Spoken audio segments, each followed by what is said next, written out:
Assalamualaikum warahmatullahi wabarakatuh. Perkenalkan, nama saya Siska Anjeliani Broto. Baik, hari ini saya akan membahas sebuah topik yang sering dianggap rumit, bahkan kadang disepelekan filsafat, tapi sesungguhnya filsafat adalah bagian penting dari pembentukan cara berpikir kita sebagai manusia. Mari kita bahas apa saja manfaat belajar filsafat secara lengkap. Yang pertama itu melatih kemampuan berpikir kritis. Manfaat utama dari belajar filsafat adalah melatih berpikir kritis. Dalam filsafat, kita tidak hanya menerima informasi begitu saja, kita belajar mempertanyakan, menganalisis, dan mengevaluasi argumen. Contohnya, ketika seseorang mengatakan uang adalah sumber kebahagiaan, filsafat tidak langsung menerima itu. Filsafat akan bertanya, apa itu kebahagiaan? Apa semua orang merasakannya dari uang? Apakah ada sumber kebahagiaan lain? Dengan begitu, kita jadi tidak mudah termakan hoaks, propaganda, atau logika yang menyesatkan. Yang kedua, menumbuhkan kemampuan berpikir logis dan sistematis. Filsafat juga melatih kita berpikir logis dan sistematis. Kita belajar membuat argumen yang runtut, memahami sebab akibat, dan membangun pemikiran yang tidak asal-asalan. Contohnya, dalam logika Aristoteles adalah silogisme.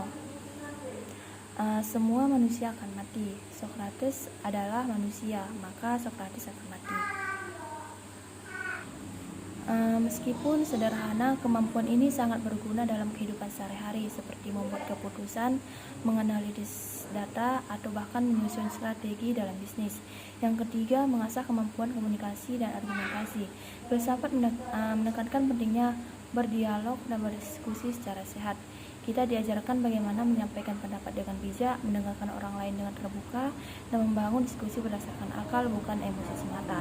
Contohnya, tokoh seperti Socrates yang menggunakan metode tanya jawab atau dialektika menunjukkan bahwa pertanyaan yang tepat bisa mengunggah kesadaran seseorang. Kita jadi bisa lebih bijak dalam berdiskusi, tidak mudah marah, dan lebih menghargai perbedaan pendapat. Yang keempat, membentuk kepribadian yang reflektif dan sadar diri. Belajar filsafat membuat kita merenungkan hidup, siapa kita, untuk apa kita hidup, apa yang membuat hidup hidup kita bermakna. Pertanyaan-pertanyaan ini tidak memiliki jawaban tunggal, tapi dengan merenungkannya kita menjadi pribadi yang lebih sadar diri dan tidak hidup secara otomatis. Kita jadi mampu menilai pilihan hidup kita dan tidak mudah ikut-ikutan. Filsuf seperti Immanuel Kant mengajarkan bahwa manusia harus bertindak berdasarkan akal dan prinsip moral, bahkan sekadar nafsu atau tekanan sosial. Yang kelima, menjadi lebih toleran dan terbuka pada perbedaan. Dengan mempelajari berbagai pemikiran dari banyak tokoh dan zaman, kita menjadi sadar bahwa manusia punya cara pandang yang beragam. Ada filsuf ateis, religius, rasionalis, empiris, dan lain sebagainya. Kita belajar untuk tidak merasa paling benar sendiri, justru kita diajak untuk memahami alasan di balik pandangan orang lain. Ini sangat penting di zaman sekarang, di mana perbedaan sering menjadi sumber konflik. Filsafat mengajarkan kita untuk berdialog, bukan bertengkar. Yang keenam, membantu memahami ilmu lain secara lebih mendalam. Filsafat juga menjadi dasar dari banyak ilmu, matematika, fisika, psikologi, hukum, hingga teologi. Dengan belajar filsafat, kita jadi lebih paham landasan epistemologis dari ilmu tersebut. Artinya, bagaimana ilmu itu bisa dikatakan valid atau benar. Contoh, sebelum ada psikologi sebagai ilmu, para filsuf seperti Plato dan Descartes sudah berbicara tentang pikiran, jiwa, dan kesadaran.